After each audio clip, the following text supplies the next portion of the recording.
Fique de pé, por gentileza, abre a sua Bíblia no livro de Romanos, capítulo 11. Nós vamos ler do versículo 13 até o versículo 22, amém? Carta do apóstolo Paulo, carta de Jesus, né? Através do apóstolo Paulo, à igreja de Romanos.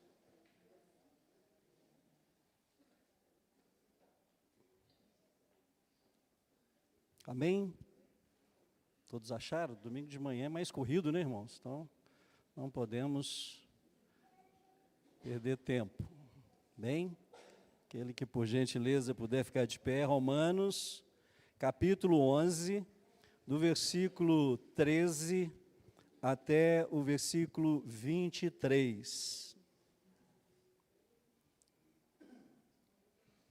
Bem? Vamos ler? Dirijo-me a vós outros, que sois gentios. Visto, pois, que eu sou o apóstolo dos gentios, glorifico o meu ministério para ver se, de algum modo, posso incitar à emulação os do meu povo e salvar alguns deles. Porque se o fato de terem sido eles rejeitados trouxe reconciliação ao mundo, que será o seu restabelecimento, senão vida dentre os mortos? E se forem santas as primícias da massa, igualmente o será a sua totalidade. Se for santa a raiz, também os ramos serão. Se, porém, alguns dos ramos foram quebrados, e tu, sendo oliveira brava, fostes enxertado em meio deles, e te tornastes participante da raiz e da seiva da oliveira. Não te glories contra os ramos, porém, se te glorieis, sabes que não és tu que sustenta a raiz, mas a raiz a ti. Dirás, pois, alguns ramos foram quebrados para que eu fosse enxertado. Bem, pela sua incredulidade foram quebrados. Tu, porém, mediante a fé, estás firme. Não te ensoberbeça, mas teme. Porque se Deus não poupou os ramos naturais, também não te poupará. Considerais, pois, a bondade e a severidade de Deus para com os que caíram. Severidade, mas para contigo a bondade de Deus, se nela permaneceres. Doutra sorte, também tu serás cortado. Eles também, se não permanecerem na incredulidade, serão enxertados. Pois Deus é poderoso para enxertar de novo. Até aí, queridos. Pai Santo que estás nos céus, nós louvamos e bendizemos ao Senhor pela Tua palavra. O Senhor é bom, Tua misericórdia dura para sempre. E pedimos que o Santo Espírito de Deus, Espírito da verdade, do conhecimento, da sabedoria, traga iluminação aos corações, para que ouvindo, entendam e entendendo, possam viver na prática. Em nome de Jesus Cristo, ó Pai, nós oramos, pedindo ao Senhor que leve cativo a mente, o coração da igreja, e que todos possam compreender que esse é um momento muito importante. Não é momento para conversarmos uns com os outros, mas conversarmos com Deus, através do Espírito, à medida que a palavra perfurar, penetrar, entrar no nosso coração, e nós possamos colocar esta palavra, Jesus, como uma prática de vida. É o que nós te pedimos em nome de Jesus. Amém. Fiquem à vontade, queridos. Irmãos, o apóstolo Paulo trata aqui na carta aos Romanos de uma questão que estava acontecendo entre os gentios, que eram os não-judeus, e os judeus. E Paulo usa aqui uma metáfora, né, muito conhecida pelo homem do campo, né, E a botânica explica de uma forma muito objetiva sobre o enxerto. Eu não sei, amém, queridos? Estão todo mundo aqui comigo? Glória a Deus. Se os irmãos entendem claramente o que é um enxerto, quem é do interior sabe, né? Você sabe, Kézia, o que é um enxerto? Então pega-se um caule, né, uma planta ali, faz um corte, geralmente na diagonal, e coloca ali um outro ramo. Nesse caso, uma outra oliveira brava. Ela foi enxertada na oliveira verdadeira, né? Vamos dizer assim. Corta-se aquele galhozinho também na diagonal e encaixa ali, amarra um barbante, alguma coisa, bem firme. A seiva que passa pela árvore, ela começará a encharcar, a nutrir aquele galhinho que foi enxertado ali. E essa seiva que passa da planta principal para o galho que foi enxertado, vai fazendo com que raízes começam a brotar naquele corte. E ali então, aquela oliveira brava, que é uma oliveira mais caquética, menos produtiva, mais cheia de galhos, ela começa então a vivenciar num outro ambiente, onde há produtividade, onde há vida. E a seiva dessa árvore ou desse arbusto vai alimentar aquele galho de forma que as raízes crescem ali e aquele galho começa também a produzir frutos. Então, basicamente, isso é o enxerto.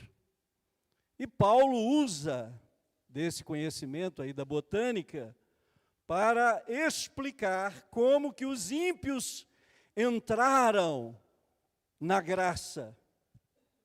Eles foram enxertados. Estava havendo ali um problema sério, né, entre os judeus e os gentios, aqueles que eram cristãos gentios, os judeus que tinham se convertidos. E eu não vou entrar muito nesse contexto, porque eu usei dessa passagem, especialmente do versículo 11 e 17, para falar da comunhão, da ceia, e também trazer aos nossos corações a doutrina da adoção. Entramos no mês de maio, e para o pastor Adilmar, o mês de maio é o mês da adoção. E muitos também consideram assim. E o dia 25 de maio é o dia nacional da adoção. Não tem mês da adoção, eu que estou inventando, mas existe o dia nacional. Então, se está o dia nacional no mês de maio, para mim o mês de maio também é o mês da adoção. E a adoção, irmãos, é justamente isso que Paulo está explicando, usando essa metáfora do enxerto. Porque todos nós somos filhos, não por merecimento, porque nós éramos também oliveiras bravas. E que passamos por um processo de enxerto, que é um processo violento, porque nós fomos cortados das raízes antigas. O galho é cortado, ele é separado da seiva, para se juntar a uma outra proposta de vida. Fomos enxertados na oliveira verdadeira. Então, o processo do enxerto é algo que, ao observarmos, vamos ver que é algo violento. Se corta um galho, tira ali os seus galhos, deixa ele todo limpinho, mas há cortes, há separação, para que ele possa reconstruir começar uma nova história. O seu passado, o passado daquele galho de enxerto, não interessa mais. Ele é limpo, é cortado as suas raízes, ele é diminuído, é só 5, 6 centímetros no máximo, um galho para ele ser enxertado e começar a se enraizar rapidamente. Quando eu faço o enxerto de uma orquídea numa árvore, eu corto todas as raízes da orquídea. Ela fica sem raízes. As raízes velhas atrapalham aquele novo estágio. E ali então, geralmente a gente pega a árvore, dá uma lixada, né, não pode tirar a casca, e ali amarra bem firme aquela orquídea na árvore, e daqui a pouco ela está o quê? Enraizada. Mas as raízes antigas precisam ser cortadas. Porque se as raízes antigas não forem cortadas, ela não será enxertada, ela não fará parte de uma nova proposta. E foi exatamente isso que Cristo fez com as nossas vidas. A nova vida em Cristo não pode trazer raízes antigas. Porque senão você não será nutrido pela seiva. Você não terá uma nova vida em Cristo. A adoção é o enxerto da esperança. A adoção é um enxerto que traz uma nova vida através de Cristo Jesus. Éramos oliveira brava. Pois bem, queridos, há algo profundamente desconcertante na fé cristã. Algo que muitos praticam, mas poucos compreendem. Preste atenção. Nós nos aproximamos da mesa da comunhão. Tomamos o pão, bebemos o cálice e chamamos esse momento de comunhão. Mas nessa mesa não é apenas um símbolo de afinidade, não é apenas um símbolo de comunhão, irmãos. É uma declaração clara, que essa mesa está nos dizendo de forma muito clara: vocês não mereciam estar aqui, mas foram convidados para participar dela. Nós não merecíamos ser filhos de Jesus. Filhos de Deus, perdão, irmãos de Jesus. Mas nós fomos convidados pela sua graça. Fomos chamados, e se hoje nós participamos da mesa, é porque fomos enxertados em Cristo Jesus. Somos filhos adotivos. E eu gostaria de falar um pouquinho sobre o que é ser um filho adotivo. O filho adotivo, ele não nasceu aqui. Ele não nasceu na casa que hoje ele faz parte. Você não nasceu aqui. Mas você tem privilégios. Você é tratado como se tivesse nascido aqui. Ninguém está na mesa porque nasceu nela, mas foi trazido para ela.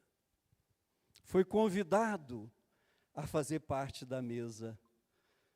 Ninguém nasceu aqui. A ceia, então, irmãos, ela não celebra laços, né, vamos dizer assim, laços naturais. A ceia não está celebrando laços naturais. Eu nasci aqui, eu sou filho, né, vamos dizer assim, natural, biológico. Eu tenho mais privilégio. Não. Nessa mesa, você tem privilégios porque foi convidado a participar dela. A ceia do Senhor não celebra laços naturais, ela celebra ruptura. Preste atenção nisso. Nós não estamos como filhos aqui celebrando laços naturais. Biologicamente nós não somos. Mas nós estamos aqui por causa de uma ruptura, seguida, é claro, de inclusão. né? Traz à mente aí a explicação sobre o enxerto. Então, queridos, a ceia do Senhor, ela proclama que nós não éramos povo de Deus, não éramos famílias de Deus, não éramos filhos de Deus, mas agora somos, porque fomos enxertados na oliveira. E isso não é mérito nenhum. Não é mérito. Não é por mérito que você faz parte, mas é por sangue, seiva, sangue. Mas não é o nosso. Não é a nossa seiva que é derramada, não é o nosso sangue. Cada vez que você participa da ceia do Senhor, você está dizendo algo que destrói, irmãos, o orgulho humano, a soberba humana, a vaidade. Todas as vezes que nós participamos da mesa, nós estamos dizendo assim: eu não pertenço por natureza e nem por direito. Eu pertenço por graça. Eu fui enxertado. Eu faço parte porque Cristo me convidou. Cristo me chamou para fazer parte. E é por isso que aqui eu estou. A mesa, irmãos, é o lugar onde órfãos recebem nome. Dentro deste contexto, todos nós éramos órfãos. Por quê? Porque não tínhamos um pai.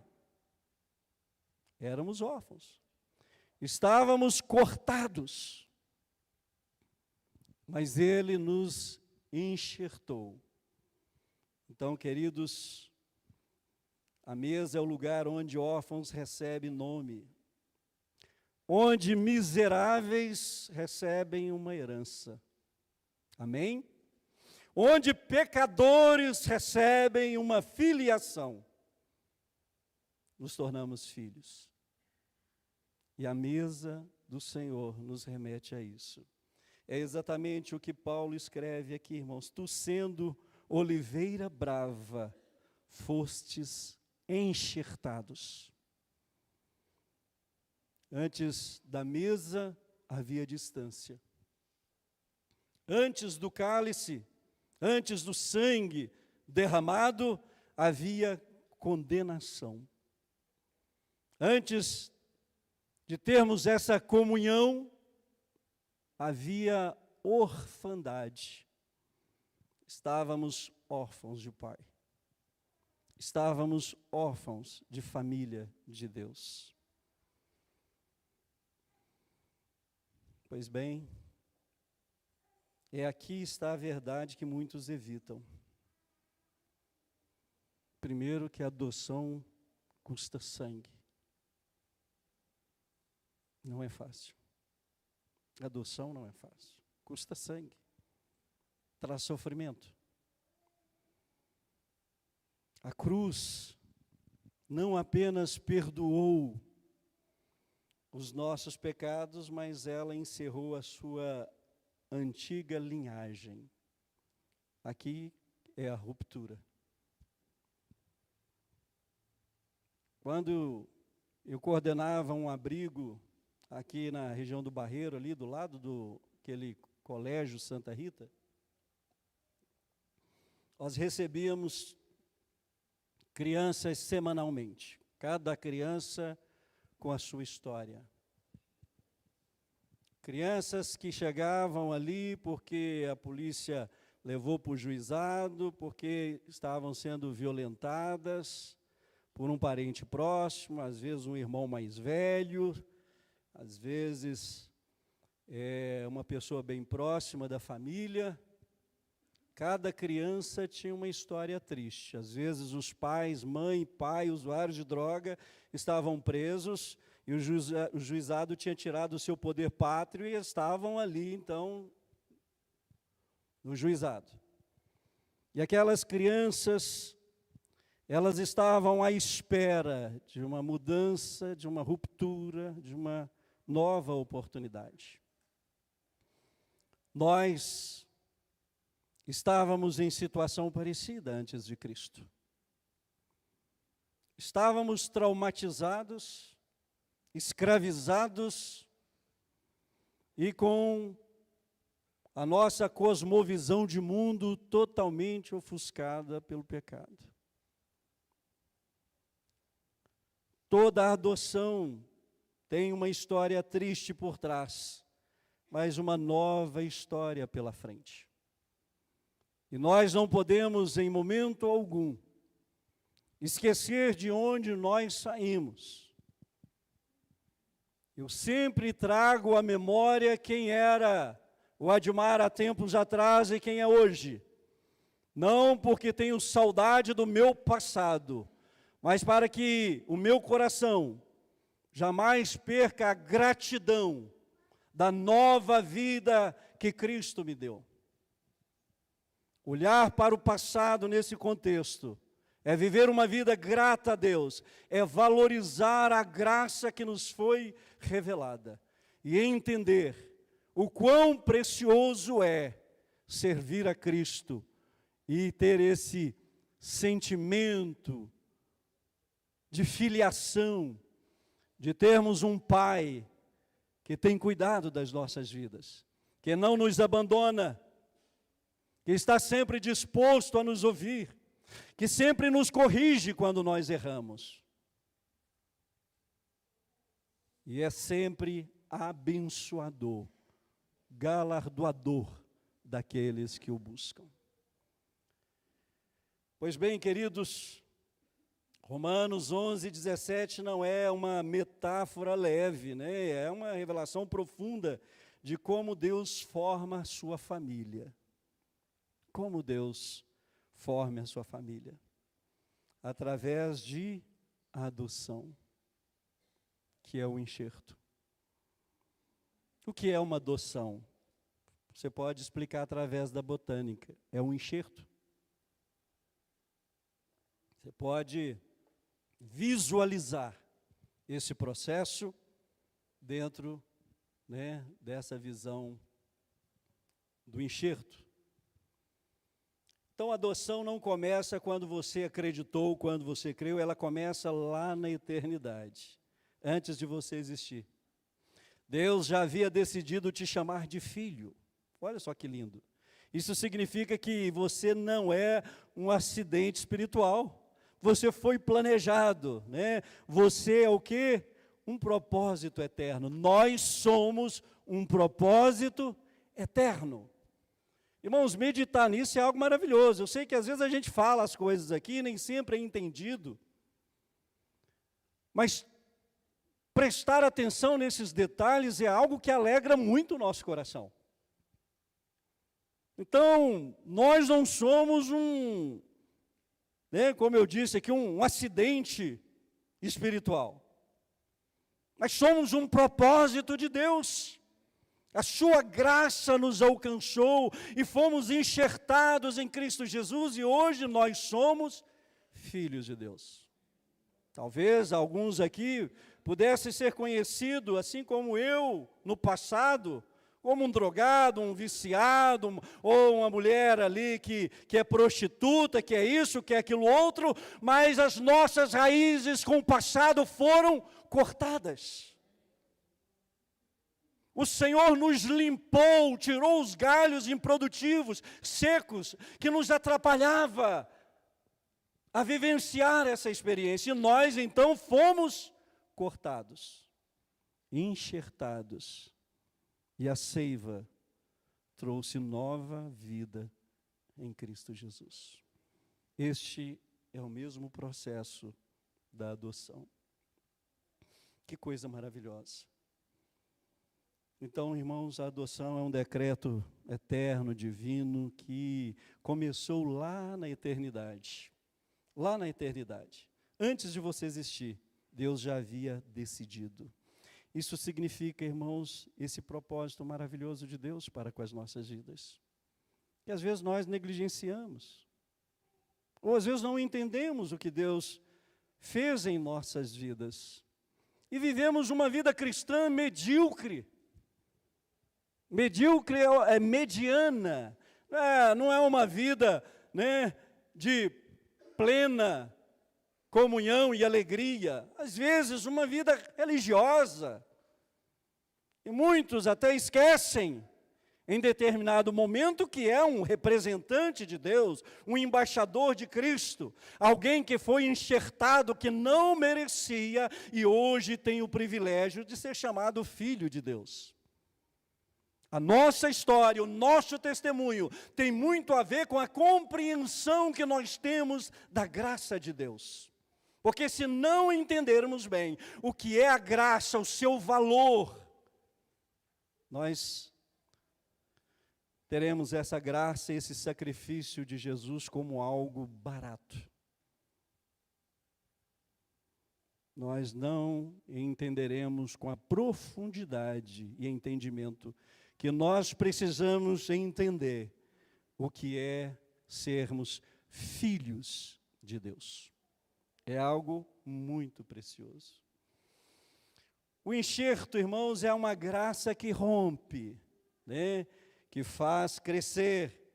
Então, Paulo usa aqui também, né, uma imagem forte quando ele fala que os ramos foram quebrados. Os ramos foram quebrados, irmãos, porque vida cristã não é algo, vamos dizer assim, comum, simples, é algo profundo. Então, há de haver uma ruptura, uma perda, uma transformação necessária. Então, o enxerto não é algo delicado, ele é violento. É preciso realmente nascer de novo e deixar as raízes antigas, o passado, a vida improdutiva. Porque sendo enxertado numa oliveira sadia, aquele ramo improdutivo que nada valia, que não tinha nenhuma utilidade, voltará o quê? Produzir frutos. Porque este é o propósito da existência de uma oliveira. Ela não existe para ser um arbusto ornamental. Ela existe para produzir azeitonas. Ela existe para produzir azeite. Mas se algo que existe para um propósito e não cumpre aquele propósito, está errado. E o Senhor nos criou para a sua glória. E se não estamos vivendo para a glória de Deus, se o nome dele não tem sido testemunhado através das nossas vidas, nós não estamos cumprindo o propósito. Queridos, nós precisamos diariamente pesar em balança, sermos nivelados pelo nível da palavra e entender se aquilo que nós estamos fazendo está glorificando a Deus. O seu testemunho, o seu comportamento fora da igreja, dentro da igreja, onde você está, glorifica o nome do Senhor? Ou envergonha o nome do Senhor? Você é realmente um enxerto de sucesso? Ou você é aquele enxerto que morreu, porque não teve o seu passado extirpado? As suas raízes não foram cortadas para dar lugar a uma nova germinação, a uma nova raiz. É manhã de ceia, é momento de nós sermos confrontados com as verdades bíblicas. Então, queridos, o enxerto é uma ruptura de um passado pecaminoso para uma nova vida, agora não como,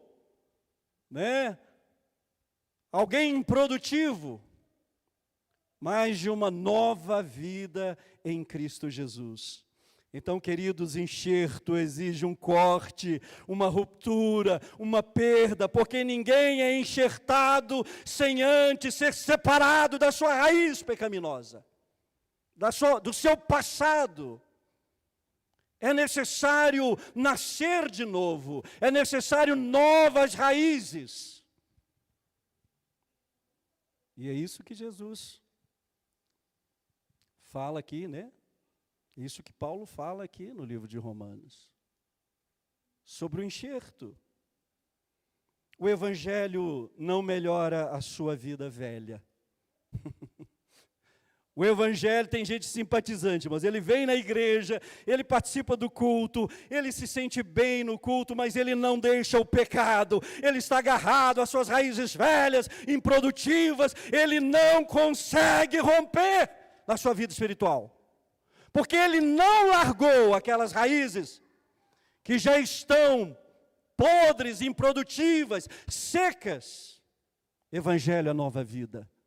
O enxerto precisa ser bem feito. Corta-se as raízes velhas, o vínculo com o seu passado. Um dia o juiz me disse assim: Sr. Admar, o senhor quer que o seu filho continue com o mesmo nome? Ele vai se chamar Rafael? Eu falei assim, sim, só o sobrenome. Era Rafael Pereira de Aguiar. Passou a chamar Rafael Barbosa Ferreira. Ele disse assim: vocês podem, a partir deste momento, escolher até o nome se vocês quiserem, porque será uma nova vida dele com vocês. É a mesma coisa que Cristo faz conosco. Na adoção não importa mais o passado, ele não faz parte de uma nova vida com Cristo. É uma nova filiação. Há uma ruptura com o passado. A partir de agora, é uma nova vida, isso que Cristo faz conosco. Glória a Deus. O Evangelho não melhora a sua vida velha, não. Ele encerra. Acabou. Agora é uma nova vida. Queridos, se você ainda insiste com a velha vida, você ainda não foi enxertado na oliveira. Sinto muito lhe dizer. O processo do enxerto, da enxertia, né?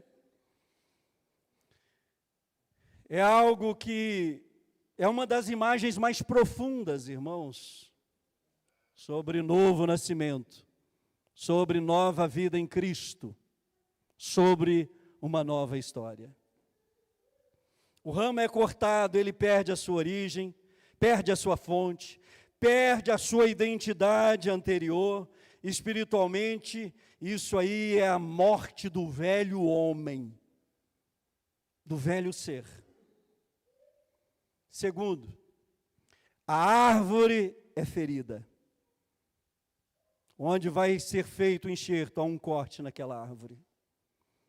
Ela é aberta, há uma incisão, há uma exposição, onde aquele novo enxerto, aquele novo galinho será inserido. Isso aponta para a cruz de Cristo.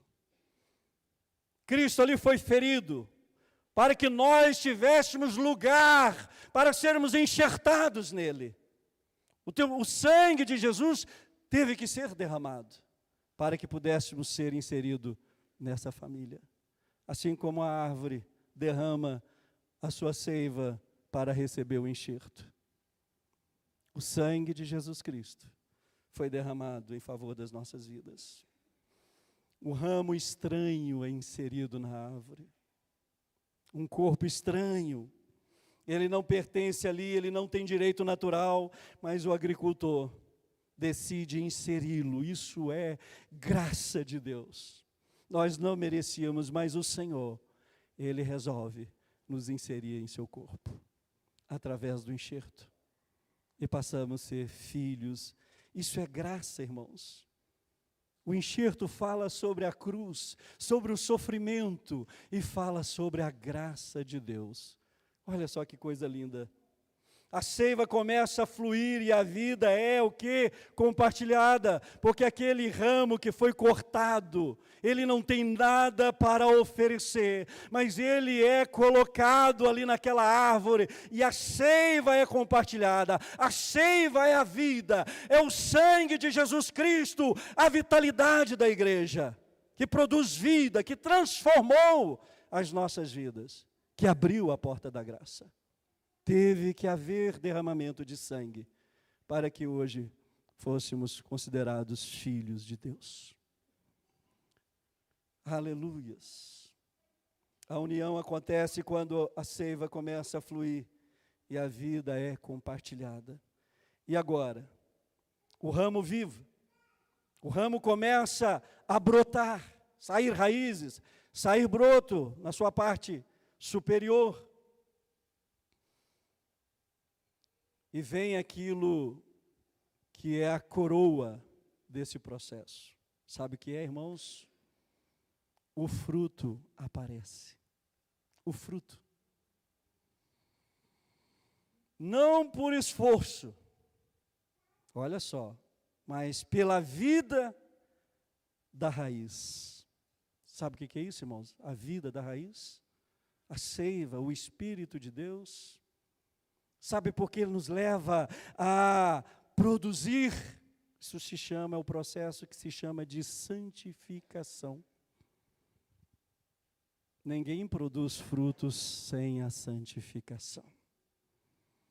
Esse processo de gratidão a Deus pela transformação, a gratidão a Deus por se tornar filho, nos leva a nos separar do sistema mundano e viver uma vida para a glória de Deus. A santificação. Nós vemos frutos hoje na vida de muitas pessoas e entendemos que essas pessoas estão produzindo frutos porque são bons pais, bons maridos, bons funcionários, pessoas que trazem visitantes para a igreja, que falam do amor de Jesus onde vai, porque há santificação. E a Bíblia diz que sem ela ninguém verá Deus. Santificação é a coroa do enxerto, é o fruto que nós produzimos como cristãos. Aleluias, glória a Jesus. Queridos, nós sabemos que não existe filhos, ou filho, de segunda classe. Todos nós amamos os nossos filhos por igual. Agora, entenda isso com temor no seu coração, queridos. Se todos foram enxertados, ninguém é filho de direito natural. Todos fomos enxertados.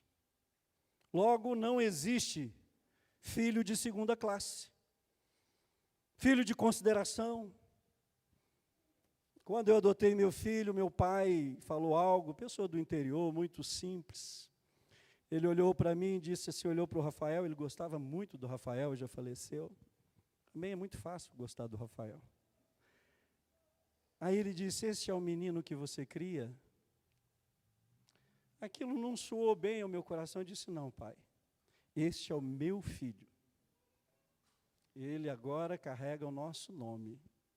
E ele é o meu filho.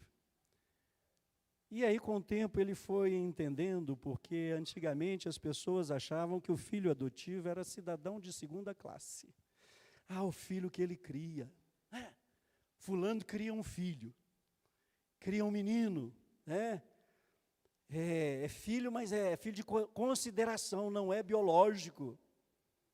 É claro que os preconceitos vão sendo quebrados e desfeitos a partir do momento do conhecimento, porque todo conhecimento é libertário. E se você não tem conhecimento acerca de um assunto, você é ignorante acerca daquele assunto.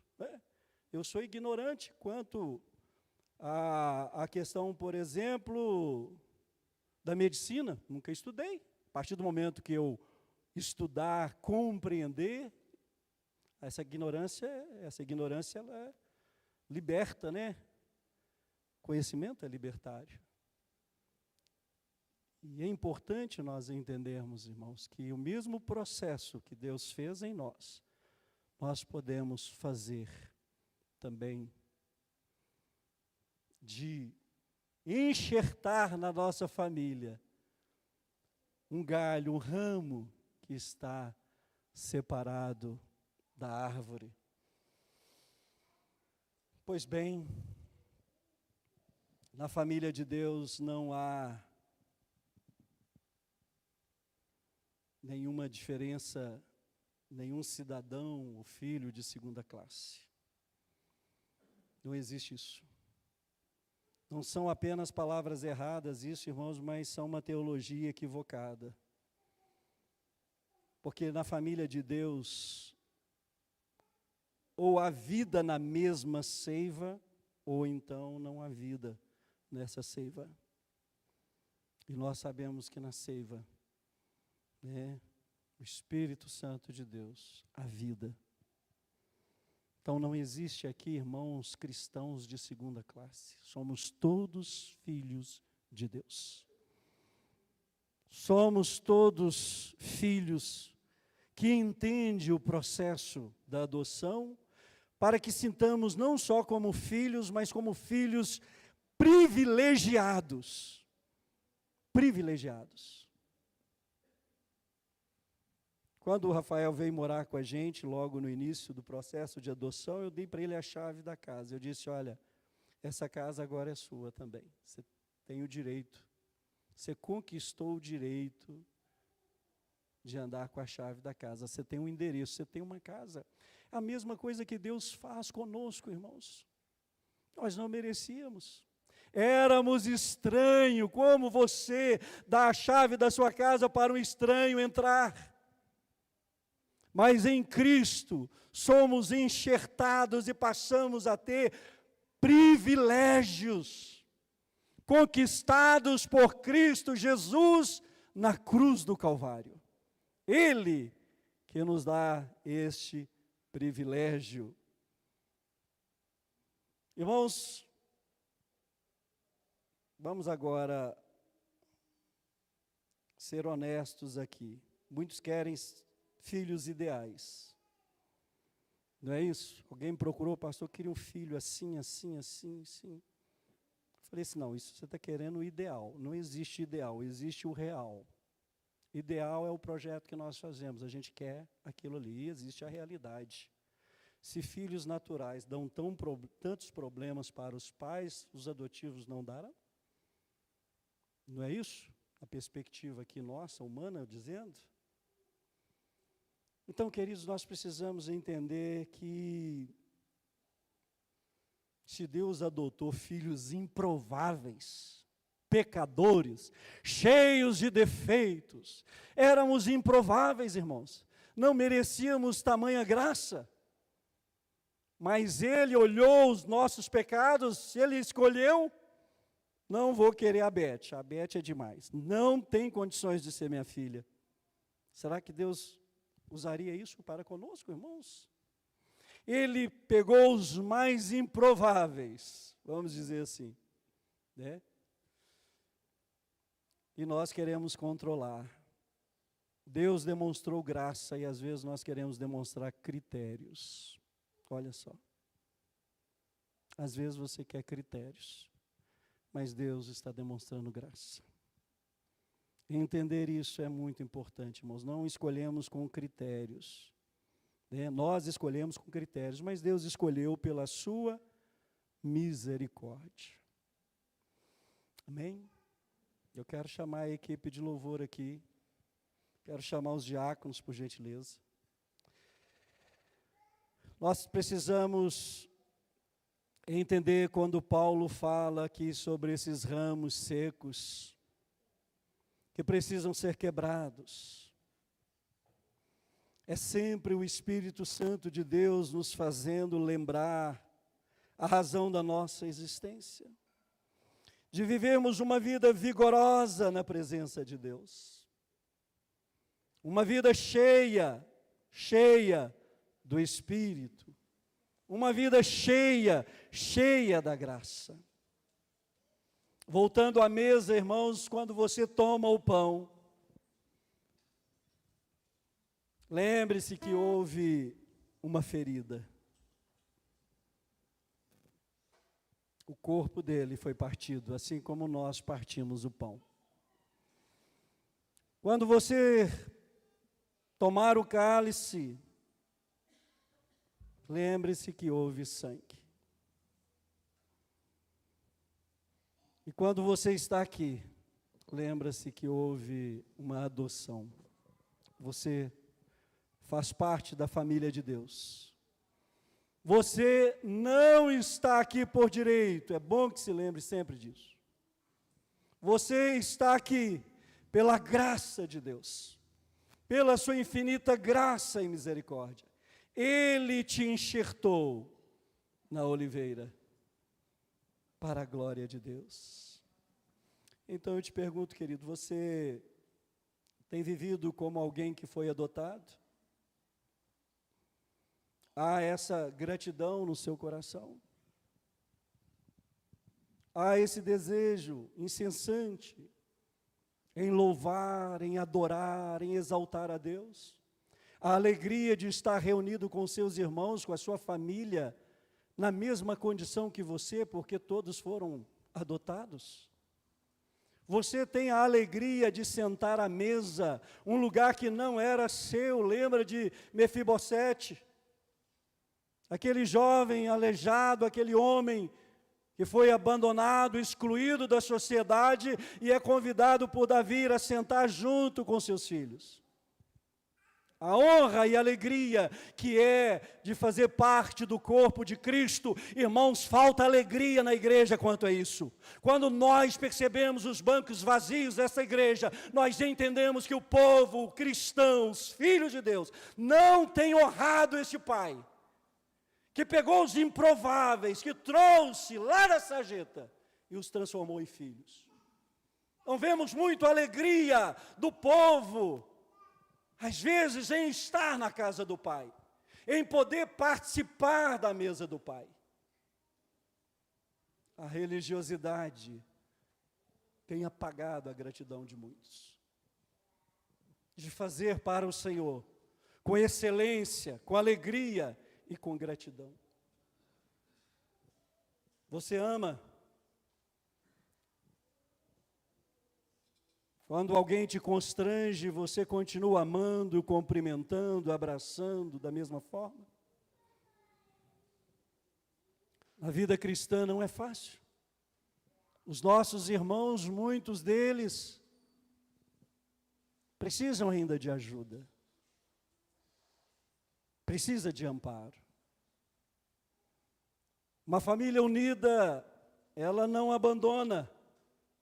Ela perdoa, ela recomeça, ela ama, e amor não é uma utopia em dizer eu te amo, não. Nem é necessário você dizer eu te amo para o seu irmão. É necessário você expressar com um sorriso, com um abraço, com a atenção que nós devemos dar um ao outro, e essa atenção vai dizer eu te amo.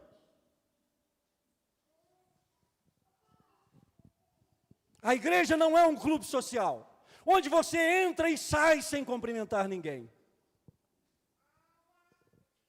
É a família de Deus, uma única família, comprada por um alto preço. Se você quer um clube social, se você quer ir a um teatro, ouvir uma palavra que massageie o seu ego, aqui não é o lugar. Na casa do Pai nós somos confrontados, porque a Bíblia sempre estará nos mostrando que nós somos filhos. E a Bíblia sempre nos ensinará qual é o nosso comportamento como filho. Aqui é lugar de sermos também tratados, curados, libertos dos traumas que oprimem as emoções. E a palavra de Deus é isso. Reflitam, reflitamos todos nós. Você ama como o Pai ama?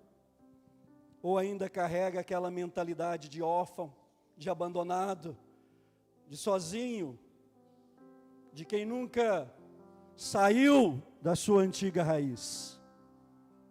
Como tem sido o seu comportamento? Porque no final, queridos, a prova que você foi enxertado não está no que você diz, mas está na vida que flui em você.